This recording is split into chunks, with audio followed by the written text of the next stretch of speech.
సిరిసిల్ల పట్టణంలోని బుడన్ షరీఫ్ యూత్ ఆధ్వర్యంలో మిలాద్ ఉన్ నబీ మహోత్సవం శనివారం అత్యంత వైభవంగా జరిగింది.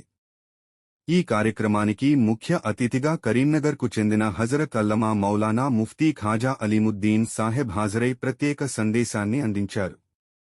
ఈ సందర్భంగా ఆయన సమాజంలో శాంతి, ప్రేమ, సహనత వంటి విలువలను ఆచరించుకోవాల్సిన అవసరాన్ని ప్రస్తావించారు. మహోత్సవంలో పట్టణానికి చెందిన అనేక మంది ముస్లిం సోదరులు పాల్గొని కార్యక్రమాన్ని విజయవంతం చేశారు.